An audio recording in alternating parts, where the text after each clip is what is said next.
So we're going to spend a little bit of time talking about team just in general, even though some of you have indicated to me that you have participated in team. We have a few people said that they were master mentors or that they have actually gone through team before themselves. I want to make sure that we emphasize a couple of points. Sometimes I think when we get very busy in the day-to-day work that we do, and especially when we leave trainings, when we've been trained as mentors and whatnot, we tend sometimes to focus on the tasks that need to happen and forget about what the purpose is behind it. So I want to make sure that we touch on some of those important pieces, and hopefully through you, you're able to communicate that to your teachers. I also want to talk about the roles and responsibilities of all of the people who are participating in team. Team has a very broad impact on educators across the state. Gotti, you want to jump in with your statistic here about how many people team really impacts? Sure. Let's start by telling you, first of all, how many teachers have actually completed team since the beginning. We're at 11,500 teachers have actually successfully completed team. But the number that Claudine was mentioning is how many people are actually involved in team. And if you add up how many beginning teachers, mentors, reviewers, district facilitators, administrators, this entire group, when you add it up, it's 20% of the workforce. So 1 out of every 5 teachers has an active role in team. Which is a pretty big amount when you think about it.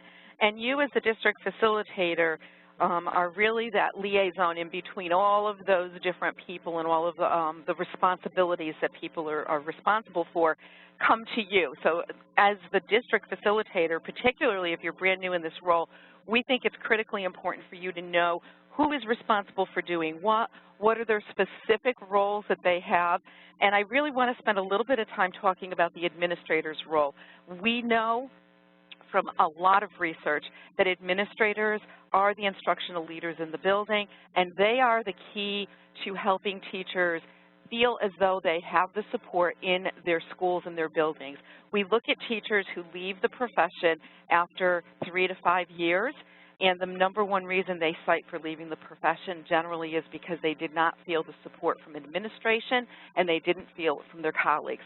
So 2 of the things that team as an induction program is really trying to emphasize is the idea of providing that support and the assistance to teachers so that they feel respected, they feel as though they are valued in the school system, and that they really have an important contribution to make as well. So we'll talk about roles and how we can help teachers to actually fit in and feel good about what they're doing. Then we're going to talk about the district oversight and accountability. You, as the DF, have oversight over all of those things. We provide you all kinds of tools on your dashboard to assist you in accomplishing this oversight and accountability. And I have best practices as a separate one here, but truthfully, throughout the presentation, Gotti and I will both jump in with some suggestions that we have from districts that we see who are doing things that are working really well, and just to give you some ideas. Not that you have to do exactly those things. You may have some wonderful things that are already going on in your district.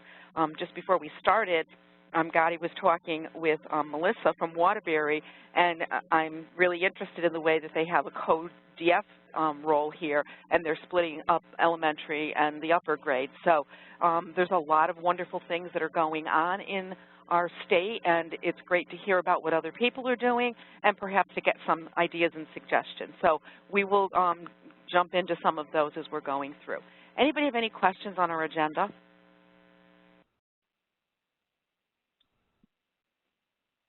Okay, the first thing I want to call your attention to is this little pink box down in the right corner. TPM means Team Program Manual, and I put the references here so that if you wanted to go to the Team Program Manual and get some more information or know where you can find it, I've put those little indicators in the bottom corner. Does everybody know where you find the Team Program Manual?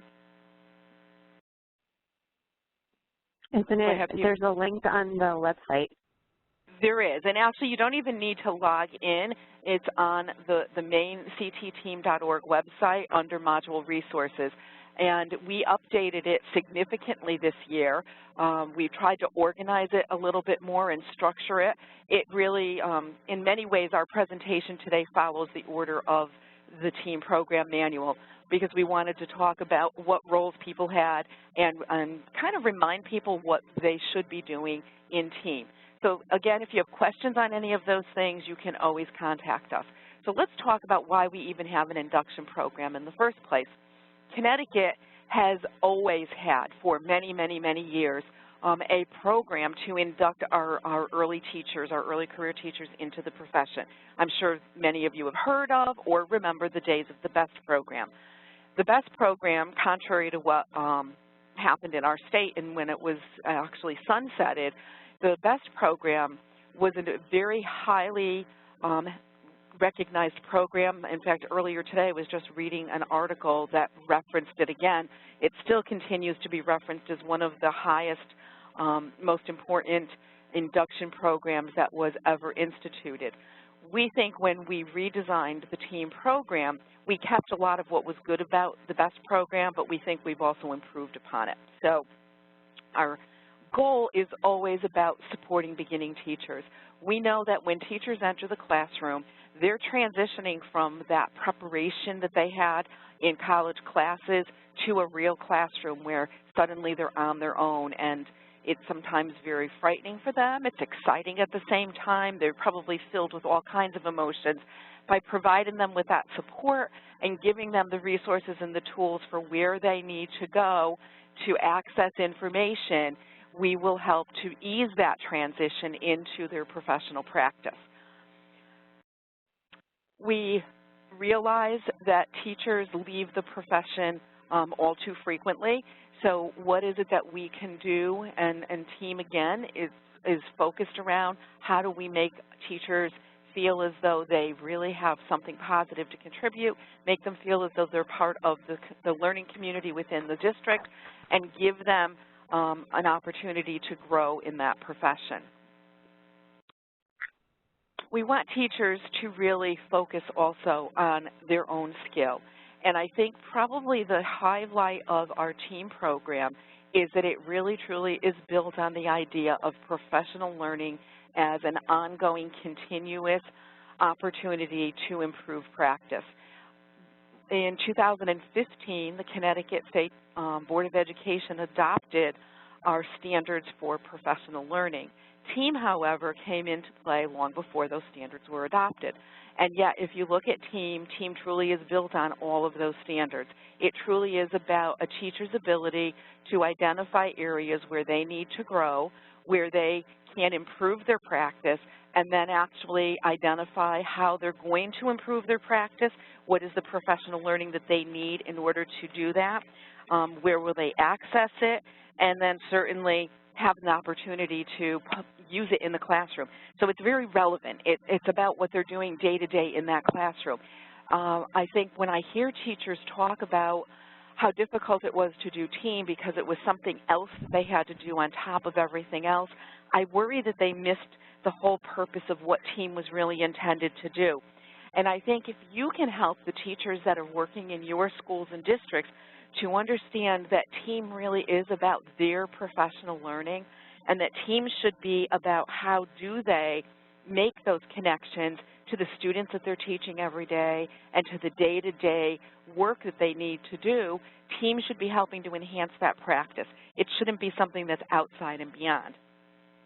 We've actually developed some new tools and resources, and I don't know if everybody knows or has been notified about the district facilitator meetings that will be taking place in the fall, but if you don't, I will share that with you at the end and show you where you can get those dates again.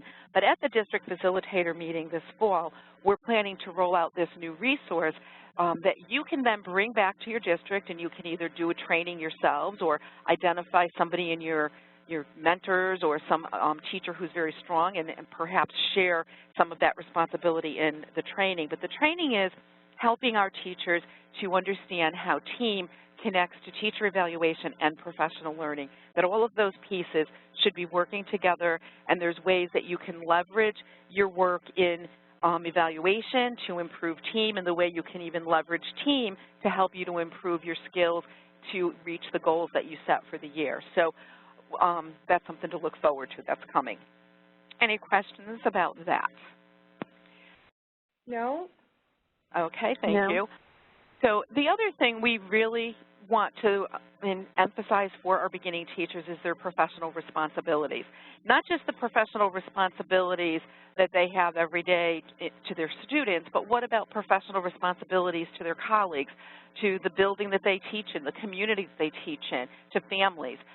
Their professional responsibilities often are well beyond the end of the day when you leave. And so we have Module 5 that really speaks to some of the code of responsibilities they have, but also they have a professional responsibility to complete team within the time frame that they're provided. And so working with teachers who are not necessarily moving along with team and finding ways that you can help to support them to understand what those professional responsibilities are. We also feel that team is that true professional learning because it is about collaborative learning communities for all educators. And it doesn't just need to be between the mentor and the beginning teacher. It really could involve data teams in the district, grade level teams, other professionals who can come in and share their expertise. And this is a great way to bring teachers into the culture of the school and make them valuable contributors. And then finally, team, we think this is one of our great pieces about team, is that it really does promote not just excellent teachers, but it gives you opportunities to even grow as educational leaders.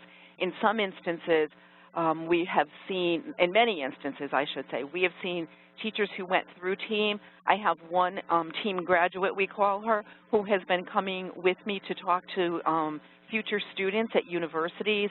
We have had a lot of team graduates who have now stepped up to the plate and are reviewing papers or maybe serving as mentors. So we give them that opportunity to develop as those educational leaders. Now, I know everybody probably is familiar with the team program process, but what I really want to talk about in terms of the process is how the team module process is one of those really true opportunities for professional learning and how it truly does adhere to the standards that we are promoting for what makes good professional learning. It is that leverage point. It is where teachers can begin to stop and they're safe. It's a freedom to say, I don't know something, or I have an area where I really need to improve my practice.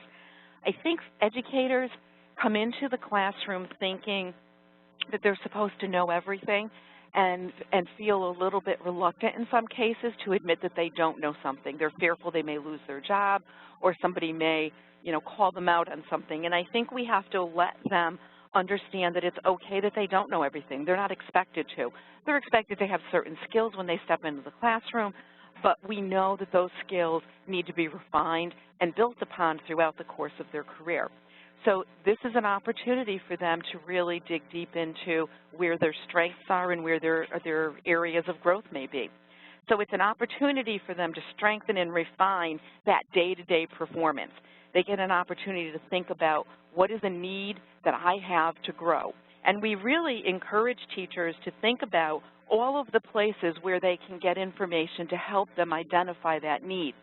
They're getting observed by their administrators, and they should be receiving timely feedback. That feedback is valuable in helping them to think about one of the areas that they may want to focus in to develop their own professional growth.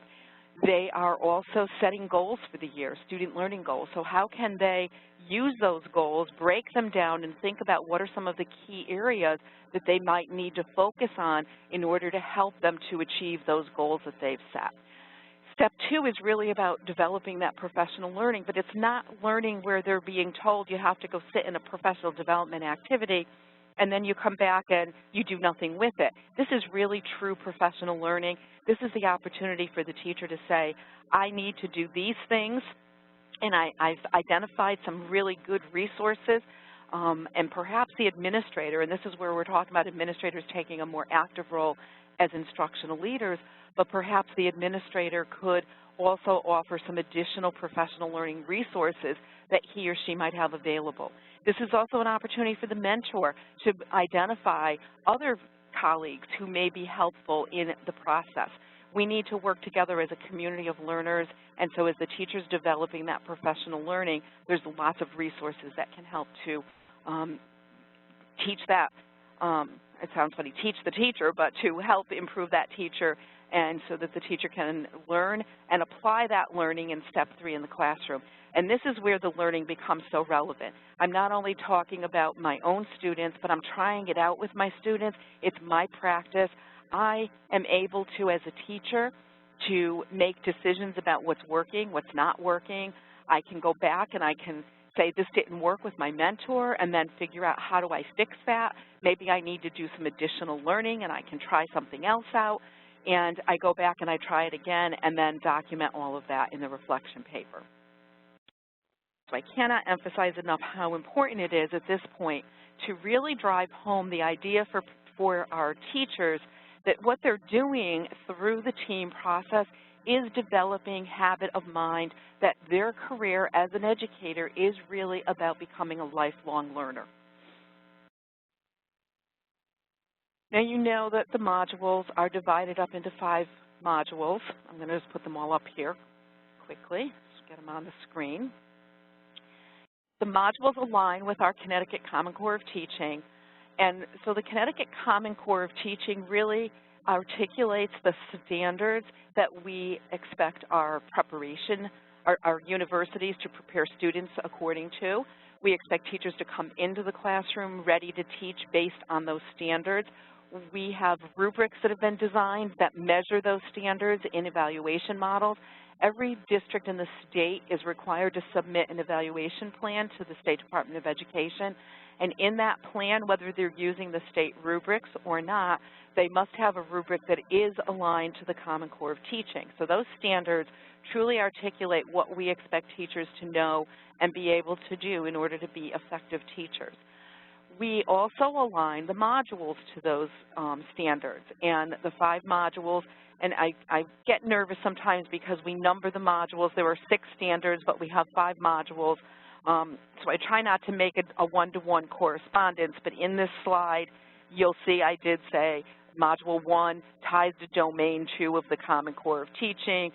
Domain 2 ties to Module 2 ties to Domain 3, and so on. So I put that in there because sometimes we get some confusion about which module I'm working in and which domain does that align to within the CCT.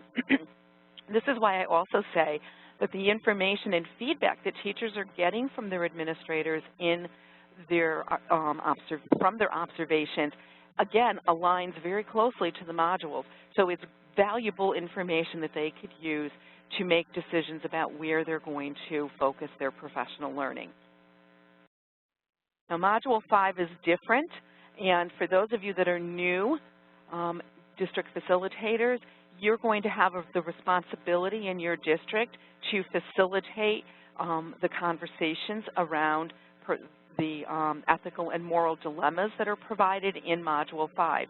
Module 5 does not have a reflection paper, and Module 5 has really gotten quite a bit of notoriety across the country. We've had actually people call and ask if they could use part of Module 5. I think we are one of I don't think there are other states actually. I think we're one of very few, if any, states who are actually providing teachers with an opportunity to begin to engage in conversations around ethical and moral integrity. As teachers, we have the responsibility for students, and that is such a huge responsibility. So helping teachers to make connections between what their professional responsibilities are to the larger district, the community, families, to their colleagues, and beyond that is extremely important. Sadly, we see in the news frequently instances where teachers have violated some moral code of conduct or some ethical behavior.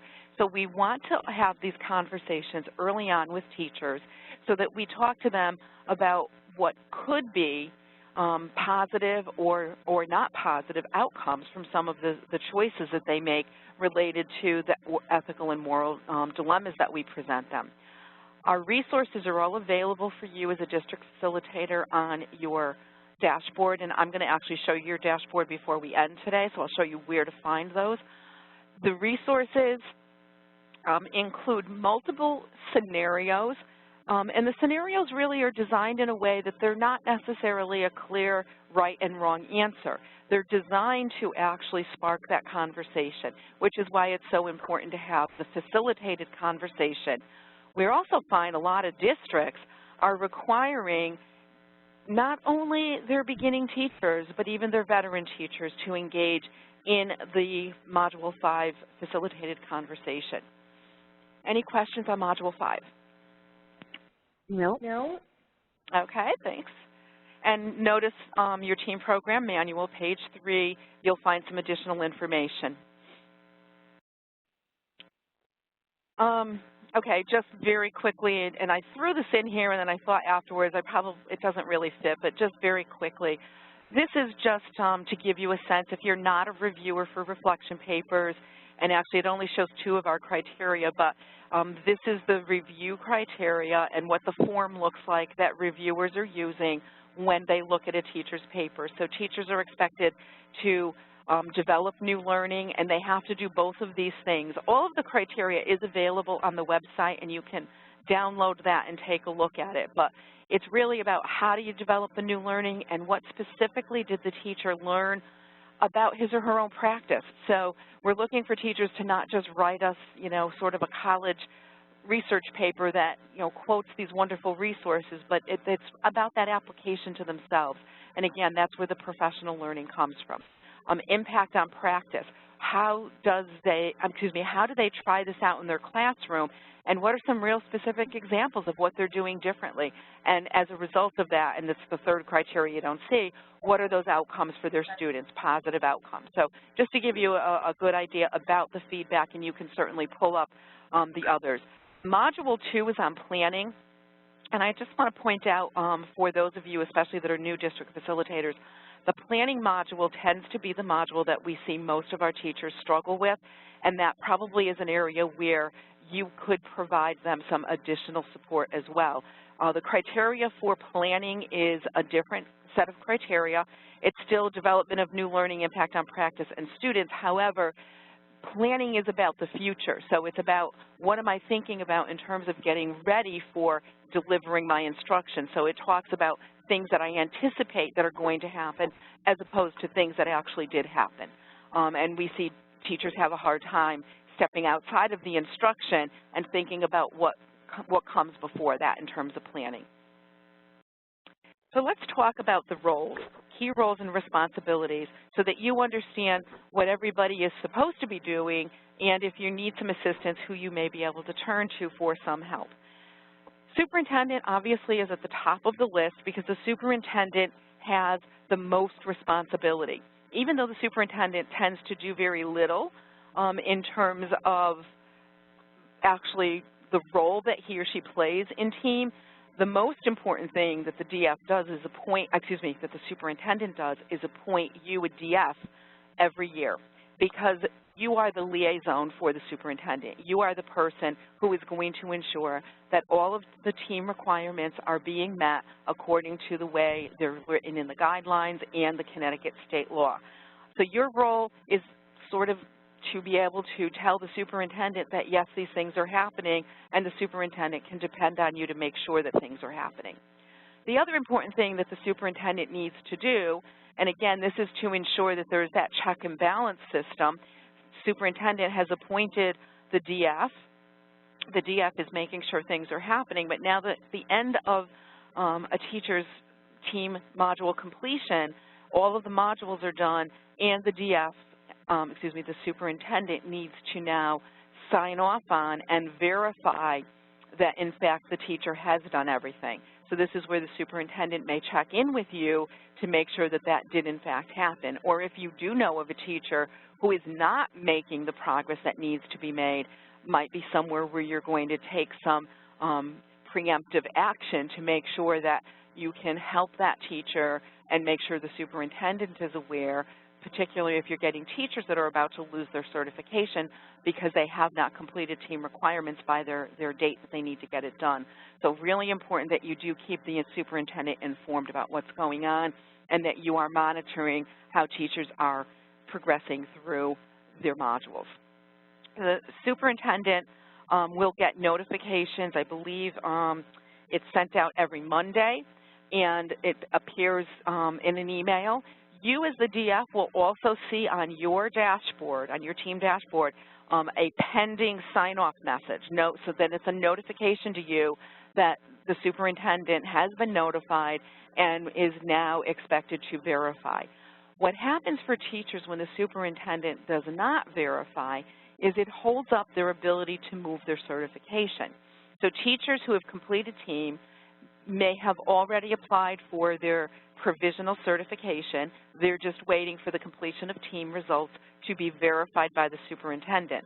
I frequently get phone calls, and so does Gotti, from teachers who say, I know I did all of my team, I've got all of my approvals, I've successfully done all of my modules, and I got a letter from certification saying that team is not complete. Frequently, the reason they're getting that letter is because the superintendent has not verified and signed off on it. So if you're seeing the pending notification on your dashboard for a while, you may need to remind the superintendent that he or she needs to sign off on those teachers. And then finally, superintendent needs to know by the end of each year, whether it's a verbal report or written report some way, but has to ensure that the team coordinating committee and the DF have supported team and have met all of the requirements that they're supposed to meet at the end of the year. You can get more information on the superintendent's role on pages 13 and 14. Any questions about superintendent? Thank you. I actually have one question, and it might be something for later. Because I noticed on my list of teachers, people who completed team and the superintendent did sign off, does that eventually go away, or is that something I'm expected to remove? Gotti, you want to answer that? Sure. What happens is, because we don't want teachers to actually disappear from your dashboard unexpectedly, we keep them until we have confidence that the data that we're replacing it with is as accurate as possible. So what you're going to see, if you log in right now, you're going to see teachers from last year who completed team, and they're still listed. And we purge the system. Yes. And what we do is we purge the system. It happens normally around early November, where we're able to say, okay, everyone who was teaching last year that we have confidence is teaching this year, and everyone who is not teaching anymore, we replace the data. So we do that once a year. It happens at the beginning of the school year. As around November, you're going to see that list getting updated, and completions are going to get removed, and everything else will be up to date. Okay, thank you.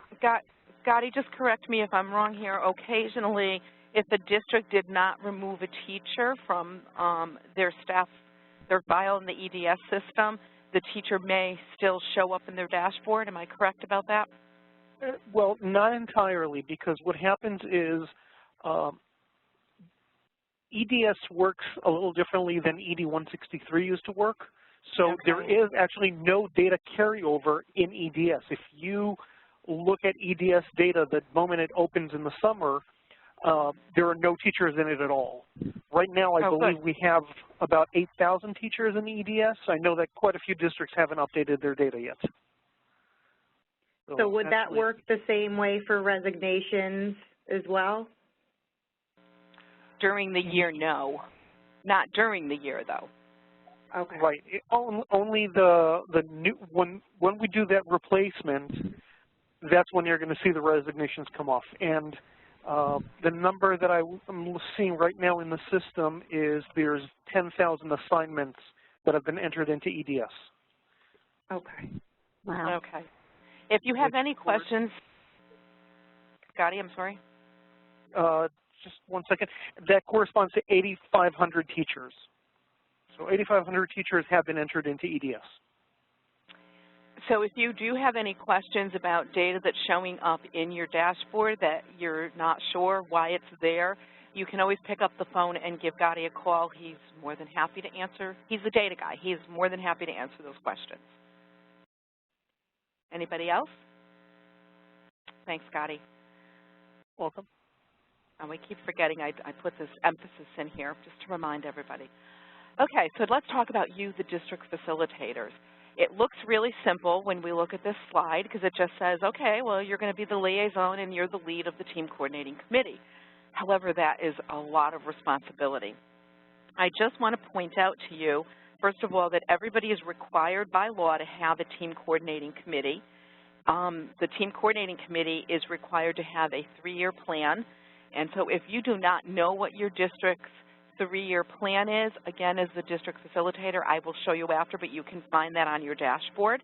If your plan has not been updated in more than 3 years, then you probably want to spend some time with your team coordinating committee and have some discussion about does the plan still meet the needs or does it need to be updated. We've noticed in some plans that there are people listed on the team coordinating committee who have retired and left districts, so sometimes it's even having to go in and update who are the members of the committee. You also want to make sure that you have the right members sitting at the table. So you may want to be sure that if you have multiple buildings in your district, maybe you need to have representatives from those buildings. If that's too many people, then you might want to have grade level representatives. So think about what makes the most sense and do you have all of the right people sitting at the table.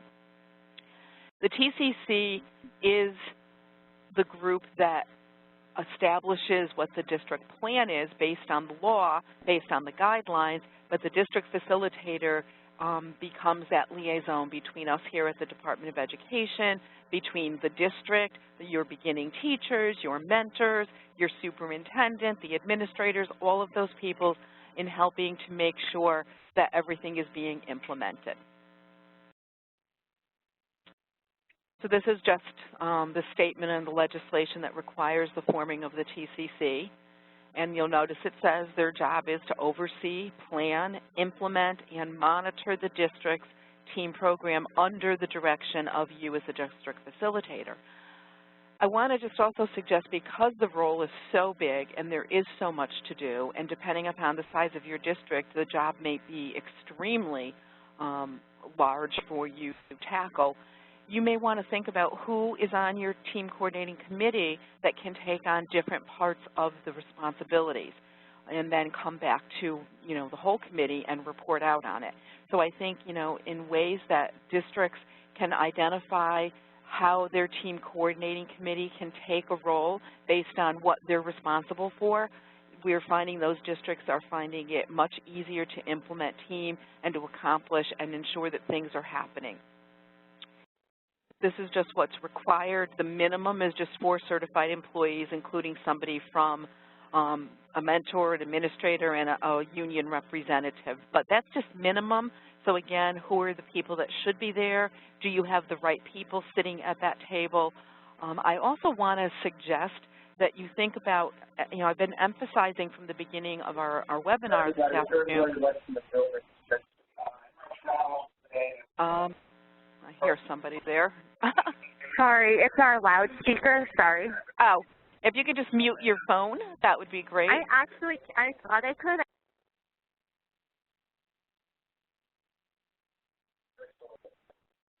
Yeah, I'm able to do it, Jennifer. Okay, sorry. So I just want to suggest I've been talking about the importance of professional learning and instilling in our beginning teachers that this is about their professional development and their professional growth. It would be really helpful if you don't already have a structure in place, but if your team coordinating committee was communicating or was somehow connected to your PDECs in your district, because the PDEC is responsible for developing the high-quality professional learning systems, and team really is just a piece of those professional learning systems. And so the PDEC should be talking about where team fits into that professional learning system for your district. Some districts have merged their coordinating committee with their PDEC. that's fine. If you just have representatives from one sitting with the other so that that conversation can happen, and make sure that the district sees team as a part of the overall professional learning plan for the district. Administrators, and I do want to take a moment here to really talk about this. We have heard PDEC, Professional Development and Evaluation Committee. I'm sorry, I was throwing out initials a moment ago, and not everybody knows what that is. Every district by law is required to have a professional development and evaluation committee who develops their educator evaluation plan for the district and also develops, monitors, and evaluates the professional learning within the district. So if you don't know who your PDEC is or who's sitting on your PDEC, you might want to find out and make sure that your team coordinating committee, and perhaps even you as the district facilitator, would be a good resource or a good connection there, should be a part of those conversations. Let me just back up to the administrator. So what we've found that is a little bit, I think, concerning is that we're hearing frequently that administrators take very little lead at all and very little part in team and how it's being implemented. They have taken a very much of a hands-off attitude, and I really want to try to change that thinking a little bit. Administrators are evaluated in their evaluation system as the instructional leader, and it counts for a huge part of their evaluation. So as instructional leaders, they should be taking a very active role in team. They're the person who truly can help the beginning teacher see where there's a connection between team, the feedback they're getting from teacher evaluation, the goals they're setting for evaluation, and professional learning. They should also be a great resource for being able to offer offer beginning teachers other resources such as they know their staff really well, so they may be able to identify teachers who are really skilled at doing something and can link a beginning teacher up with another teacher who may not be the mentor, and that's fine. The mentor has a specific role, but it's not to be the only person that can help the beginning teacher. The administrator also knows the district and what the district has to offer. So the administrator is an extremely valuable and critical resource to the beginning teachers. One of the things that I've heard that I think was concerning a little bit is that administrators sign off on PGAPs, in some cases multiple PGAPs at one time, after the teachers have actually gone through and completed a full module. And that worries me a little bit, because if that's the process that's taking place, then we're missing the opportunity to truly engage in team as a professional learning model. And so I'm recommending that administrators think about how can they perhaps take a few moments to even have a conversation with teachers about their professional learning goal plan. How can they take that PGAP and think in terms of what do I already know about the teacher and this teacher's skill as a classroom teacher? What do I know about this teacher's goals? And how can I really help to support this goal that the teacher has identified? And what other resources can I provide for the teacher? In some instances, teachers may not, a district may not have money to support an outside professional learning activity. So a teacher might have put down, I want to go to a conference, but the conference costs $500, and the teacher doesn't have the district doesn't have $500 to actually spend. So then the administrator serves a great role in helping the teacher to find some alternative activities and resources that might be able to provide the same kind of professional learning. So again, I'm encouraging you to have some conversations and encourage your administrators to take a much more active role. We do remind people that the work that teachers do in team cannot be used to make decisions about hiring teachers and used for their evaluation, but there definitely should be the opportunity for teachers to use the information from their evaluation to support what they're doing in team. Any questions? No. Okay. No questions. Okay, great. So if we really want to help our beginning teachers, it's really through our mentors. So we need to make sure that we're selecting the best teachers and we're making the best matches.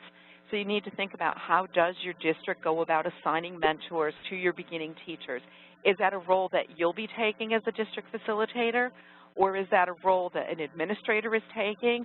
I would suggest that perhaps the administrator and you as a district facilitator, the administrator who knows the teachers and the mentors in the building and knows what the assignments are for teachers, would be the person who would be thinking about the best matches to be made.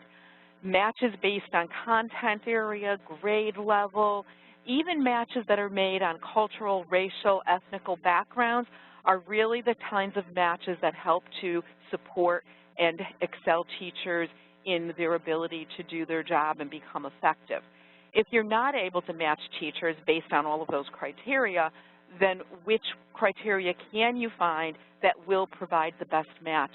I worry about districts that just bring mentors in and assign them, and the mentors really are nothing more than, I don't even know what we would call them, a warm body, I guess. And so a lot of teachers who have struggled through completing team by their dates have reported back to us that they never saw their mentor. Mentor sent them an email or a quick little, passing in the hall and said, hey, I'm your mentor, let me know if you need anything, and that was the end of it. So again, I encourage that you are making sure that you have the right people who are stepping up to the plate to become trained and be mentors in your district, and that you're making those good matches.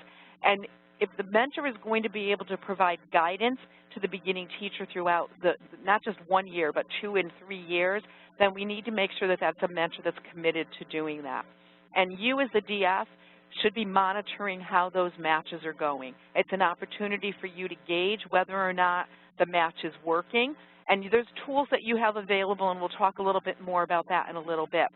One of the things I want to point out, though, is that, and I was going to actually create a slide out of this. I happened to read something earlier, Che, about the difference between induction and just mentoring. Just assigning a mentor and having a person that, is around in case you need me is very different from then a program where there's a concerted effort to induct the teacher into this profession. And TEAM is truly an induction program. We expect that mentors are going to provide guidance to beginning teachers throughout the entire year. So as we have brand new teachers entering the classroom in these few days here, we should see mentors, hopefully, who have been assigned already. As a mentor, when I worked in a district, and I worked in a district for 27 years, so when I was a mentor, and I mentored many, many years, I liked to find out who I was going to be mentoring over the summertime so that I could reach out to my mentees and invite them out to lunch and spend a little bit of time getting to know them and building that trusting relationship. So we want to encourage our mentors to do what they can to build those relationships. Also, we want to make sure that they are helping the teachers. It's not just about completing team. It is about helping those teachers to be successful in the job that they do day to day. So right now, the most important things that these teachers need are managing those daily tasks and routines, figuring out how to set their classrooms up, how do they communicate with parents, what is the school culture like, introducing them to other people, making them feel a part of the actual school faculty and part of the staff and feeling valued, and so many other little details that we know occur day to day. Those things mean a great deal in helping to support teachers. This is a list of characteristics that we recommend that you look for in mentors. This is a great list, and as I said, I'm going to be sending this PowerPoint to you.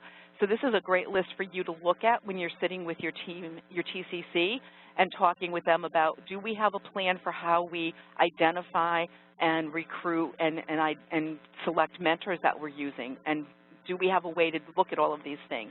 Notice the last one says other criteria defined by the district. So what else do you think is important in your district. I mean, every district has very specific needs, so what would be significant and important for your district? And think about that. Those are some great conversations to have. Take a look at your district plan and look to see what's already in place. Is there a way that you can improve upon it, enhance it, make it better to ensure that you are getting the right mentors in those roles to be matched with teachers?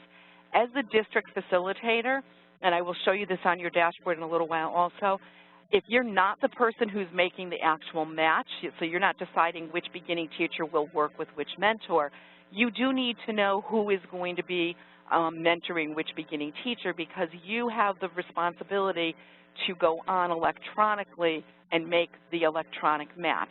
Until you actually click the button and match up the teacher and the mentor, they will not be able to communicate with each other through the electronic system. So we want to make sure that you get those done as quickly as you can. One last thing I just want to say about the mentors. We also strongly encourage that mentors are assigned to beginning teachers within the first 30 days of hire, sooner if you can do that. So if you have beginning teachers who are starting, they're already in those classrooms, I'm really hoping that there's been a discussion and that they already have mentors that are working with them. And if they don't, the sooner you can do that, the more critical it is to get them the assistance they need.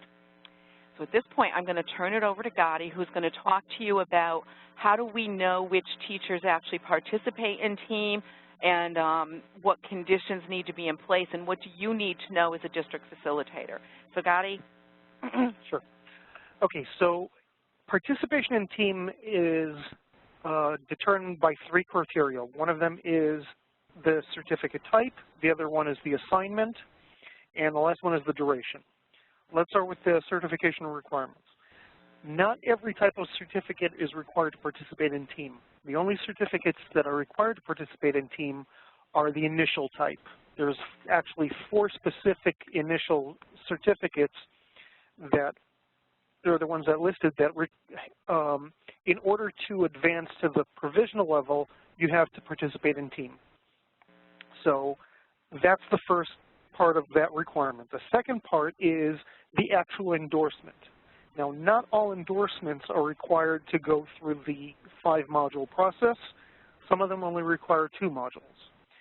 I believe the next slide shows the actual list. Yes. So you can see that on this slide we have the list of endorsements and which ones are required to be in team, which ones only require 2 modules, and which ones are not required to participate at all. The yellow highlights show the difference from the previous requirements, because we actually went in and modified them this year. So starting in 16-17, if you hold the 113 endorsement and you're teaching in a Birth to 3 program, you do not have to participate in team. And until recently, the only way you could get an 097 or a 102 was if you were on a provisional certificate already. But we're seeing teachers coming from out of state where the endorsement that matches their experience the most have the remedial reading and remedial language. So now these teachers are required to participate in team if they're on the initial level. Another change is the library media specialists, which were not required to participate in team, but we were hearing from a lot of districts and a lot of library media specialists how they would like to get some support so they can do a better job, and now they're required to be in the category 2 and do 2 modules. The teachers who are not required to participate in team, as you can see, are not classroom teachers, and the one exception to that not classroom teacher rule is adult ed. So that's as far as this slide, and we can go back to the previous one. And yes, okay, so here's that assignment thing that I was talking about, where if you're not working with students, your assignment is the reason why you don't have to participate in team. Now, if you are a beginning teacher and you're working in an assignment where you don't work with students, you still have to go through Module 5. So we still want to see everyone go through the professional responsibility module. And as a side note for Category 2 teachers have to complete 2 modules, and those are 2 reflection papers out of Modules 1 through 4. Now, they're not required by law to do Module 5, but in many cases, districts, as a district policy, want them to do it, and in some cases, we even hear that districts want all staff to go through Module 5 anyway. So they do that on an annual basis. And the last part for the requirement is the duration. Now, if you are not a long-term sub, if you're a regular position and you're going to be in the classroom for the entire year, we expect you to do team. If you're a long-term sub and you're teaching under an initial certificate and you're going to be in the classroom and in the same classroom for 10 months, meaning you're not going to change assignment mid-year or even have multiple assignments, we expect you to do team. The third scenario is teachers who are doing the temporary 90-day certificate and are planning on moving to an initial and are going to be in that assignment for 10 months. Those teachers are required to be in team, but they're not added automatically. We want the district facilitator to contact us so we know that this teacher will be in that assignment for the 10-month school year, and then we manually add them into the system. So that's the one case where we want you to reach out to us and let us know this teacher has to be manually added to the system. And I think I covered everything. I had a question about the library media. Yes. Yes. If I had a teacher that started last year, she's exempt from that new rule? Yes, this goes into effect beginning this school year. Correct. Okay, and one more question. If you have a teacher, we have some cross endorsements. If they're teaching right now in a position that's a Category 2, yet they have a cross endorsement in a Category 1, do they do the amount of modules based on what they're actively teaching? Say that again? They have a cross? I know, it's kind of confusing. I have a teacher who has a 113, which is a Category 1. Right. And she is teaching health, human services. So that's a Category 2. Home ec. She's got she's teaching under her 045 because she's teaching home ec. So she's got an 045 and a 113. Okay, she's not yes, I do. Now I understand. She is not teaching under the 113. Right. She will do team under the certificate for which she is teaching. Okay, so she would be complete after the 2 modules, and then she would be all set with team, even if she wants to use her 113 later on down the line?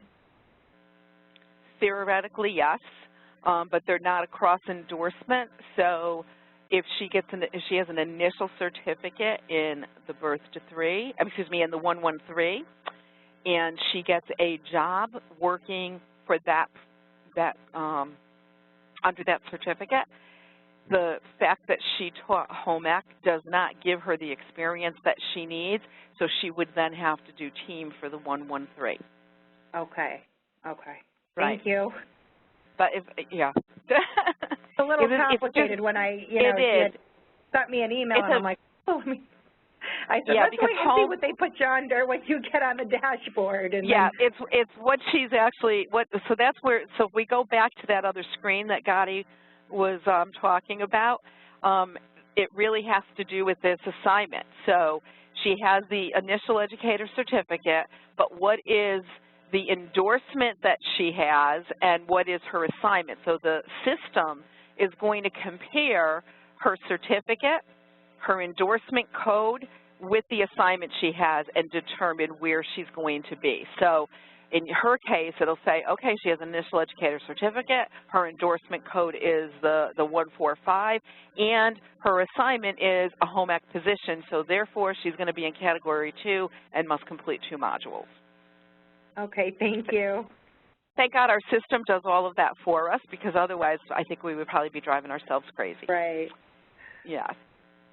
So I just want to remind people that the reading language arts, the remedial reading, and the school library media specialists, those are only teachers this year, beginning this year, who hold an initial educator certificate. If they already have a provisional or a professional, then they don't have to do team. Okay. Gotti, this is still you. Yes, okay, so that is the information regarding the entry dates, the expected completion date, and the deadline date. What we do is we determine for each teacher how much or when they start team and when we expect them to complete team.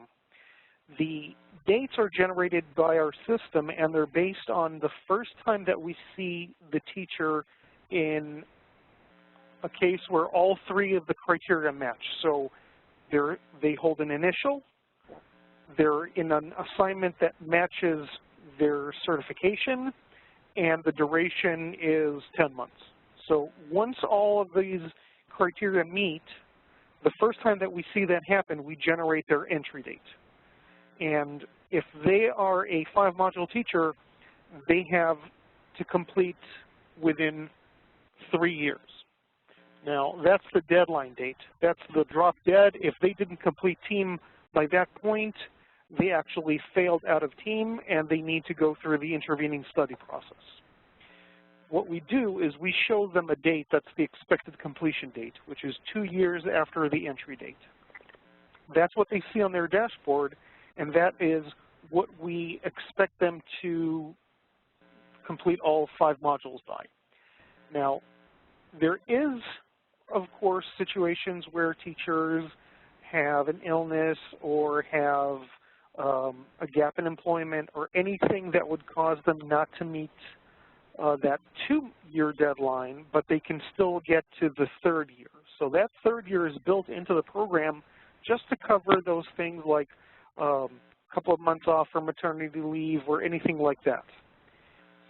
If the teacher needs more time than that 3-year window, then they have to go through a process of submitting an extension request, which we'll talk about that later. But what I do want to mention is how do we generate these entry dates? The entry date is determined by the first time that those 3 criteria meet. Now, normally, unless there is a data entry error, you would have your HR department put teachers into EDS by, let's say, I think the deadline that Ray said is September 15th. So around September 15th, everyone is expected to be in the system. But we understand that it not always happens that way. So we actually let anyone get a 9/1 entry date if we saw them in the system prior to November 1st. So anyone who went into the system up until October 31st gets a September 1st entry date. Anyone who has not been entered into the system by that date or had a data entry error that didn't make them appear as compliant before November 1st moves on to the next entry date, which is the February 15th. The February 15th date is a window that starts on November 1st and ends on February 14th.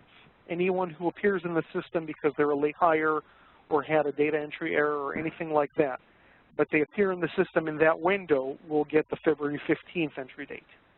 Anyone who is an even later hire or something unusual gets from February 15th and later, they get bumped into the September 1st of the following year.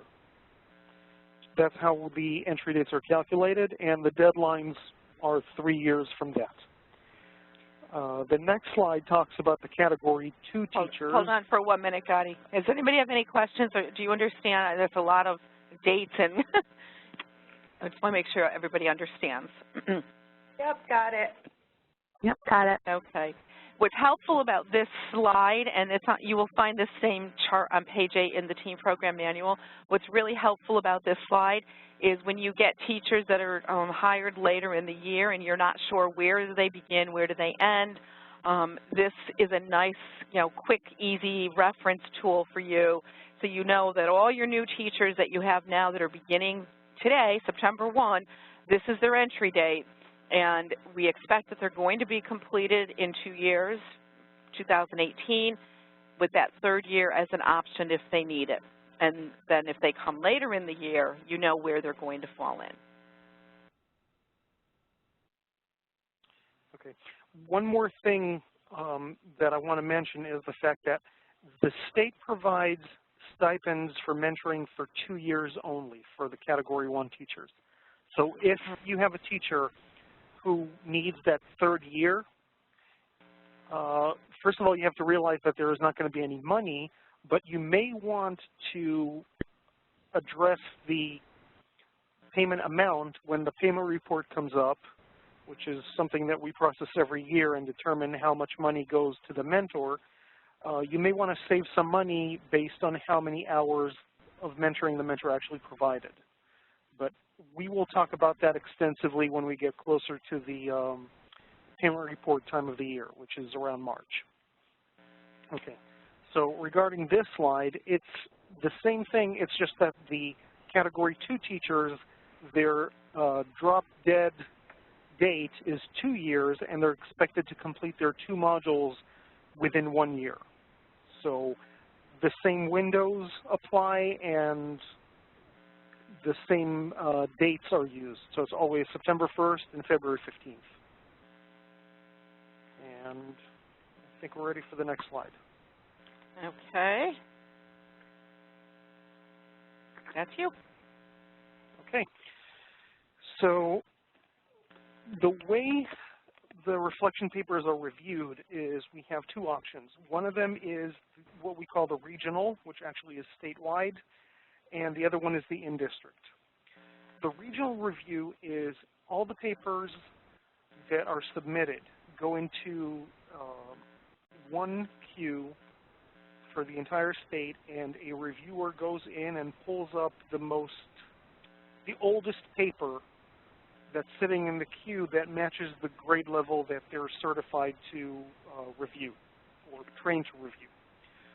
So that way, no one should sit in the queue for too long.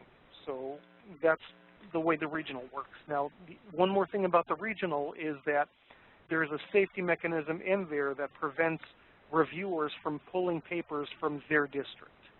So that way, it's always from someone else. Now, the in-district option works differently because the in-district is you are providing your own reviewers to review teachers from your district. The actual assignment of papers is done by the district facilitator. The district facilitator goes in to the queue and sees, here's the latest, here's the oldest paper, here's the list of all my reviewers, I'm going to match this specific reviewer with this paper. That's the way the system works. Now, we also know that some districts actually take that and modify that process a little bit, and what they do is they actually get a number of reviewers in the room, distribute hard copies, and have them all review the same paper at the same time, and that's how they ensure fidelity. So that's another option to do the in-district.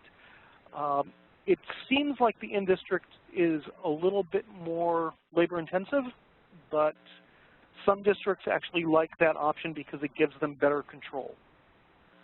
Yeah, we actually have some districts that do an in-district review, and they like the idea that they're able to identify what professional learning needs teachers might still have based on the results of the reflection papers. So it is an option. The other thing we need to be really careful about, though, with an in-district option is maintaining confidentiality of the teacher. So if you do not have enough people to be district facilitator, mentor, administrator, and reviewers, and so the same people are working all of those roles, which we see sometimes in the smaller school districts, the in-district review might not be a good option. Yeah. And the last thing is, because each teacher generates 4 papers on average, well, actually, they generate more because not all papers are successful on first read. What we like to see is that each district covers enough reviews with the amount of reviewers that they provide. So the ratio that we recommend is at least 1 reviewer for every 5 papers. So that's our recommendation. Well, it's more than a recommendation. It is an expectation that we have, that if you are participating in the regional review, that you're going to contribute reviewers to the regional review so that we have enough people to actually review all of the papers. and we do limit the number of papers. I believe it's at 20 where we do a cutoff. We say that a reviewer in district should only review up to 20 papers. So, any questions? No. No. Gotti, are you done? Are you through, or did you have something else you want to add? No, that's it for this slide. Okay. Great. Thank you. So I'm going to ask Gotti to talk again in just a moment about registration of teachers in EDS. Everything in TEAM begins with that registration. So as the district facilitator, you may or may not be the person who is responsible for making sure that teachers are registered. But it is your job to make sure you know who is the responsible party, and also knowing, and you may have to keep tabs with your HR department, knowing when there are new teachers coming in, and perhaps having some kind of a mechanism set up where there's communication to you so that you're aware that new teachers have come into the system, so that you're prepared to be sure that they have mentors, and you know that you have enough mentors to meet all of those needs. So, Gotti, can you just explain again what the EDS system is? Sure. To those who are familiar with the older system, which was ED-163, also known as staff file, that, and currently we have a system called EDS, that is where all the teachers who are certified have to be entered, because that way we can figure out if they're teaching under their certification, if they're compliant, if the assignment and the certificate match. And the main thing is that the TEAM system is fed by information that comes from 3 sources. The first source is EDS. That's how we know that a teacher exists. The second source is the certification database called CECS, which feeds the system with all the certification data. The third source is what gets entered manually by the teachers as far as their reflection papers, their PGAP, what USDFs enter as far as the mentor matches and the administrator matches.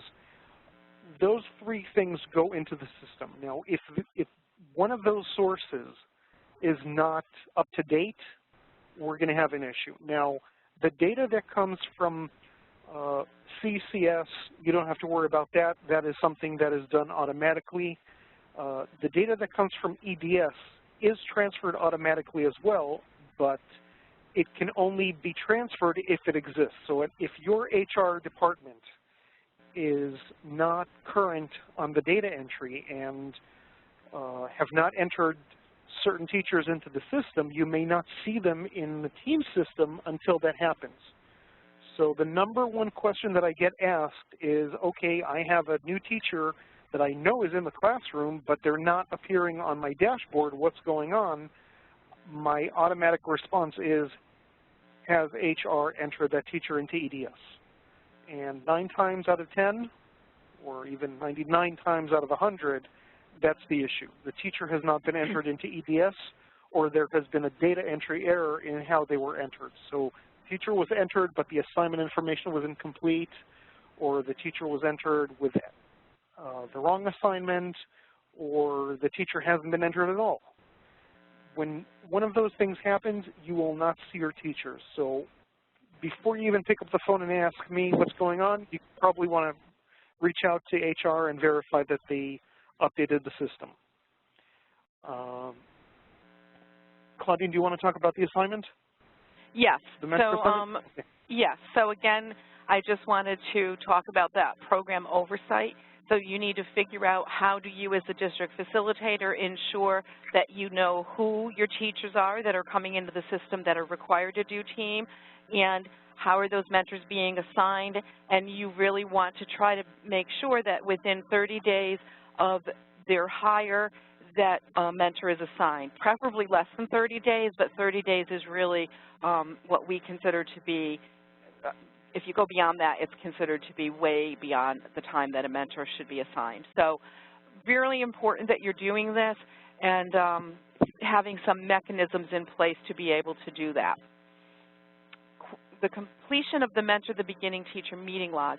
There is a tool that all of the mentors have, and they're able to log in their hours that they're working with the beginning teacher. The beginning teachers do need to confirm to make sure that, yes, I agree that these are meetings that took place and this is the topic that we talked about. However, your role is to be sure that those meeting logs are being completed because, and I don't want to get into a whole discussion on the payment report because it gets very complicated. We're planning on doing another small WebEx with new district, well, probably with all district facilitators when we get closer to the date of the payment report, which doesn't come until March. But just to give you an idea and a heads up, because you have to think about this now, you should be monitoring and making sure that the mentors are actually entering those hours, because when you have to verify as the district facilitator, you will be asked to verify the meeting, the payment report, and that is going to be based on the number of hours of mentorship that were provided to beginning teachers. So in the case of teachers who are in Category 1, required to do 5 modules, the expectation is generally about approximately 10 hours per module. So in the first year, if they did 2 modules, we would expect to see approximately 20 hours. If there's 10 minutes logged, I would not expect you to say yes, that mentor deserves the full payment. I just want to remind everybody that it's not based on the number of modules that get completed. It really is based on the time. Now, often we get we get mentors who will call us about now, we're getting the calls, because they never got paid for the mentorship they did last year. Once the stipends are distributed, and this is really important that you know this, our fiscal year ends and there is no more money, so we cannot go back and reissue a check if somebody did not get paid. So it's really critical that you are approving mentor stipends based on the hours that they're logging, and therefore it's important that you communicate with those beginning teachers that they need to be sure, not the beginning teachers, the mentors need to be sure that they're logging the hours, because it will make a difference on how they're getting paid. And you will have the option of reducing a payment, so you may decide they get half of a payment or they get no payment. But we will go into all of that when we get closer to the payment reports. And then adherence to established timelines. This, again, is really important that you're looking at the modules that teachers are working on and completing, and that you're looking to make sure teachers are getting things done. So if you know, and it's all on your dashboard, I'm going to show you that in just about a minute or so, you know that you have a teacher who has a, let's say a February 15th, 2017 deadline, and you're looking at that teacher's work and none of the module work has been done, that teacher is in a critical place because we are also strongly trying to adhere to a policy that teachers cannot submit modules together. So we want there to be at least a minimum of a 4-week span between modules coming in. And so when we see modules come in, you know, 2, 3, 4 modules at a time, when teachers especially are getting near the end of their time, we begin to question whether or not the teacher has really engaged in the module process as it was intended. So it's important for you as the district facilitator to kind of be very proactive and monitoring the completion and communicating with teachers who are not adhering to those timelines. And then if you have teachers who are not willing to do what they need to do, because we tend to run into that occasionally, you need to have what is the process that's in place in your district. Where do you go? Does it go to the principal? Does it go to the administrator of the whole building? Does it go to the superintendent? Does it go to HR? But there needs to be something in place that is a resource that you can rely on if you have teachers that are resistant to doing what they're supposed to be doing.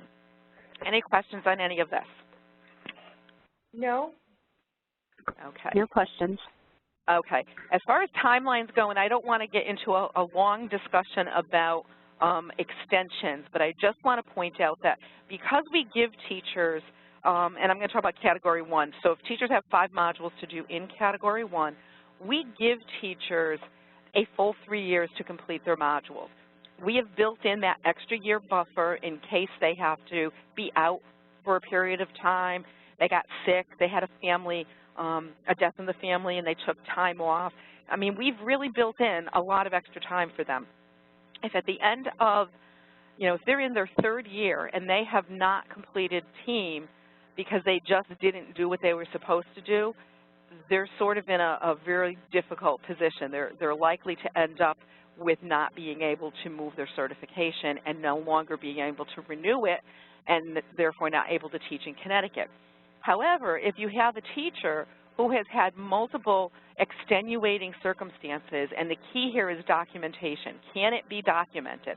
I had a teacher contact me over the summer, in fact, and sent me all kinds of medical documentation. This teacher for 3 years has been in and out of the hospital. There have been multiple instances. I even had the attendance record from her HR department of all of the days that she had missed. It was very obvious from the documentation that the teacher could not possibly have completed team within the 3 years that were allowed. So in those instances, we have a team review committee who reviews the request for an extension, and all of the forms to request those things are in the team program manual, so you can find them in there. But we review that, we review the documentation, and we make decisions and then communicate those decisions back to both you, the district facilitator, and the teacher. But all of those requests need to come from you, the district facilitator. So if a teacher contacts me without a district facilitator, I would just refer the teacher back to you, because you have to approve it, the mentor has to approve it, the superintendent has to approve it. So it's not something that a teacher can just say, oh, I had a horrible, situation and I can't complete team. It really has to be supported by the district as well. Any other questions? No. Okay. So this is just, again, a reminder, and I have too many of these mentor slides in here, but I just want to be sure that I drive home the point that mentors, you need to have a good process to recruit the right people. Also, when we talk about mentors, we have to mention cooperating teachers. So if you have teachers in your district that have been trained in team as a mentor, they are also eligible to take student teachers. They're required to go through that training and go through the update training every 3 years. This is in law. This is not something that you can change. So a mentor or a cooperating teacher must have the provisional or professional educator certificate, a minimum of 3 years of teaching experience, and at least one of those years has to be within the district that they're employed in, where they're going to be a mentor. So that's written in state legislation, so that's the minimum requirement. And they must be trained and updated every 3 years, as I said. Every teacher who is required to complete teams should have a mentor. I would even go as far to say that even those teachers who don't have to complete team should probably have somebody to help and support them, because they need that induction process. And that's why we moved the library media specialists and the remedial reading teachers, because when those people were coming in with initial educator certificates, they needed to have the support and many of them were complaining to us and wanted to know, why are we not getting support from a mentor? So it was interesting because they wanted the support. So that was part of the decision to move them. This is really important. You can only assign 2 beginning teachers to a mentor, and you can do 3 if you just check with us for special approval. And again, the expectation is 50 hours of support over the 2 years. That's for the 5 modules. It would be 20 for the 2 modules, approximately 10 hours of support for each module. Just quickly, this is the log that you would see, and I just want to point out that, you know, there's a category that's called general. So if we're talking about providing teachers some additional support beyond just completing team, it might be a conversation on how do I conduct parent conferences. It might be getting my classroom set up. It might be a data team meeting that was not part of team and the work that you're going to do in team, but it was part of the work that the mentor and the beginning teacher were doing together to help that teacher to understand how to participate in that. So we do expect them that they're providing services that are inducting the teacher as well as helping them to get through team. I just want to go out and show you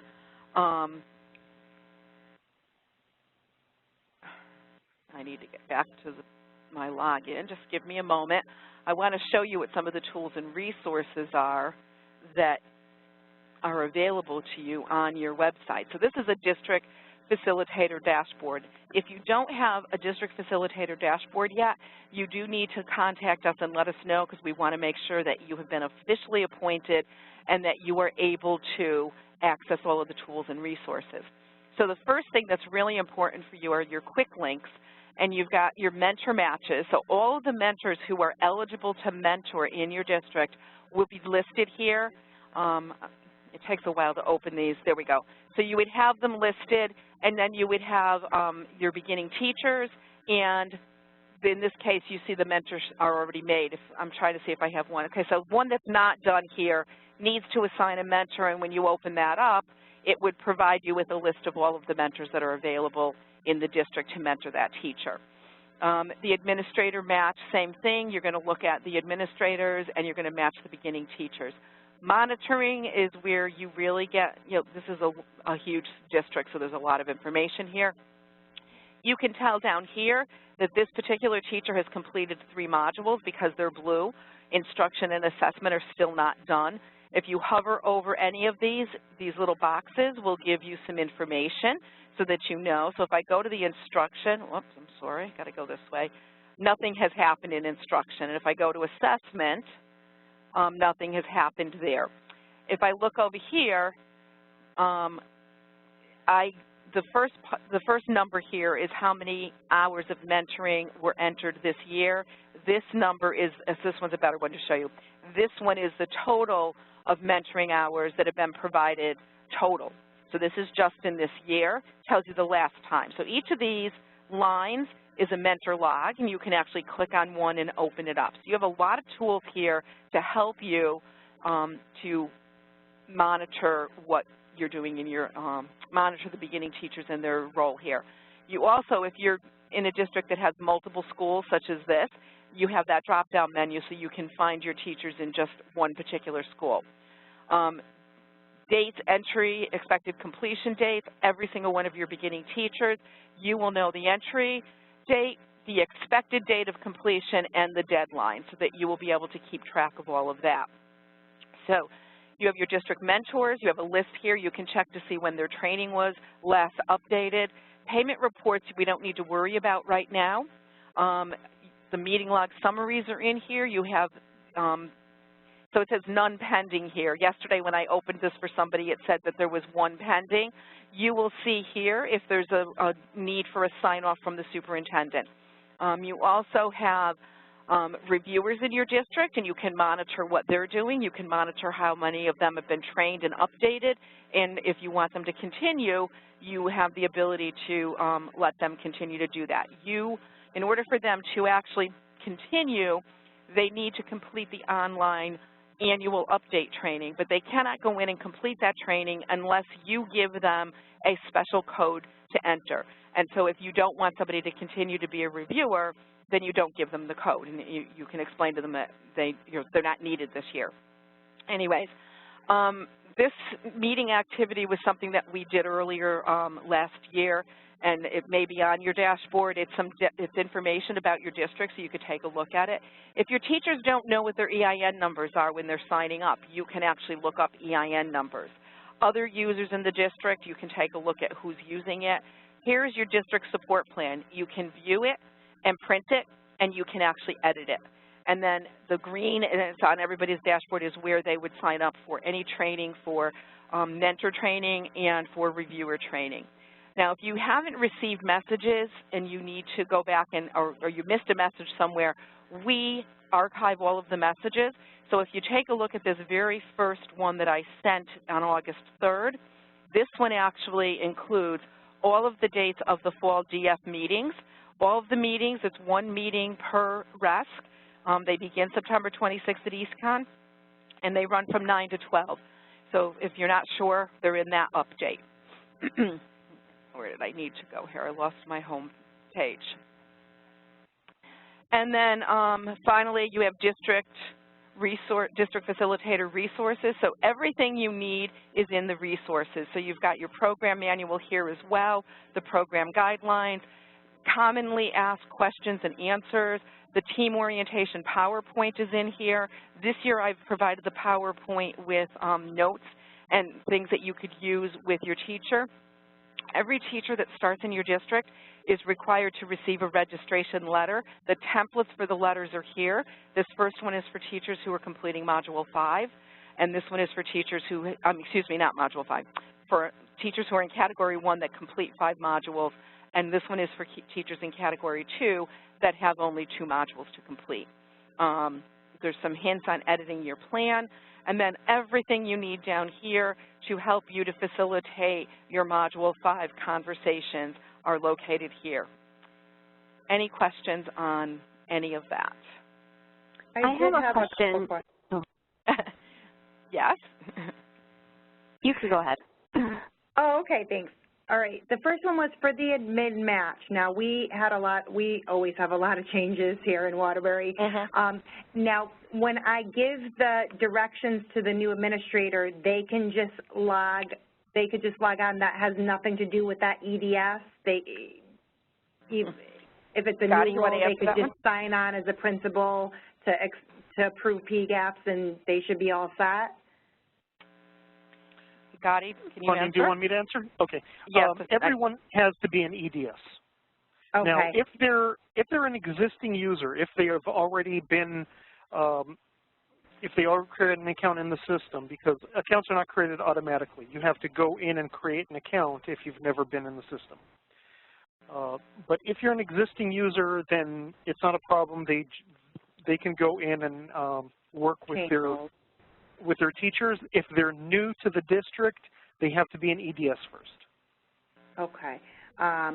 Yeah, I think my Human Resources office is they're going to take quite a while, so I manually matched everybody up, but I wanted to get them going, so I guess I'm going to just have to wait until you get all that information, correct? Yes. Now, probably just check something really quickly.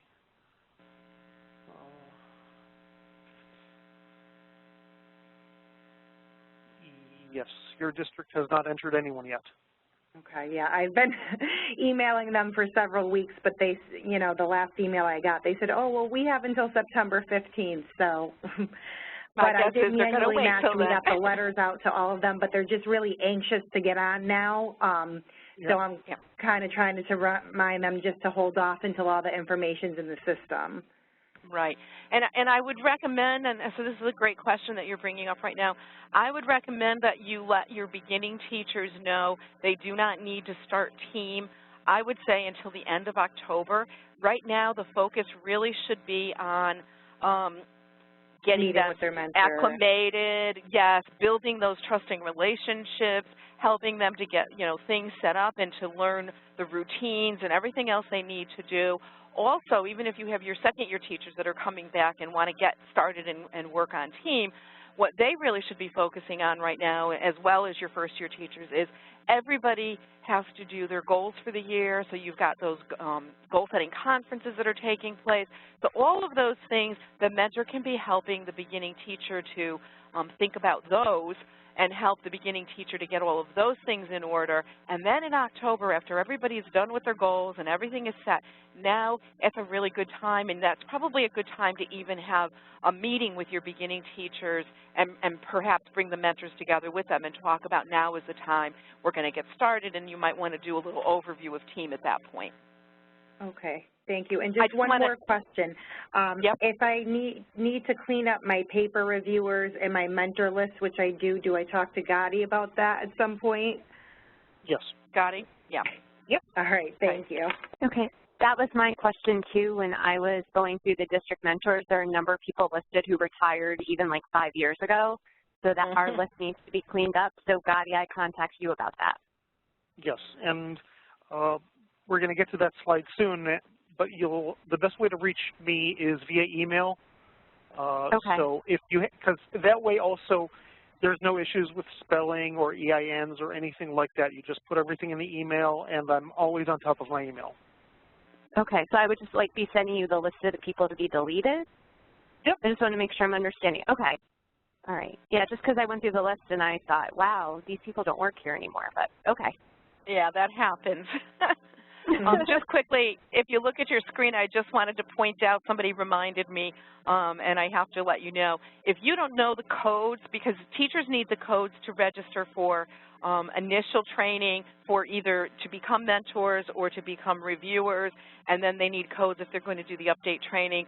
All of the registration codes can be found right here on your dashboard, and you just click there and it will tell you which codes they need. They're right here. So there's 3 different codes that they're going to need. Okay? All right, so let's go back here. And I just did all of this with you, so this slide just re-emphasizes everything that we did. So we've talked about getting the match with beginning teachers, making sure that the match is the right match, having some kind of a process in place that those matches get made within 30 days. Even if they're not in EDS yet, you can still have them, you can still know who's going to be mentoring which beginning teachers and have them, even if, I've seen districts where they even hold like a little meet and greet session after school. In fact, they did that in my district where I used to work, a little meet and greet session after school one afternoon early on where the mentors and the beginning teachers got together and were able to have the opportunity to actually meet one another. So making sure that we're checking in and gauging how those mentor and beginning teacher matches are going. You really want to be proactive on that. You don't want to wait until the problem is so big that there's no way that you're going to be able to help to resolve it. In some instances, it could be the mentor that's not working out. In some instances, it could be the beginning teacher, but until you figure out what's happening, it's very difficult to help resolve it. Your TCC should also have process in place where teachers and mentors can come and decide if there's a dispute going on or things are not working out. There should be something that's in place. So if you don't have that in place, great place for you to begin working with your TCC and thinking about what can we do to address that if that should occur. This is a really good thing that we've seen some districts do, and actually I think our Waterbury people online said that they're doing something like this already. But we have seen districts that are really large districts that identify people in buildings specifically, so they have the building team coordinators who assist the district facilitator in making sure that the mentors are being matched, perhaps monitoring those relationships and being the go-to person within their buildings. So if you are a larger district and you have difficulty being able to get around to your different buildings, perhaps even your role doesn't allow you to do that, this might be an option that you would consider. I think districts that provide some kind of, regular team professional learning events, whether it's mini modules to talk about each of the different modules they need to do, or even mini modules around specific areas. For example, we know teachers struggle with planning, so is planning of an area that you want to, maybe you have somebody that's really good at doing this. Again, I use the district where I taught before. Our administrators were wonderful. They would meet with teachers for about 40 minutes after school.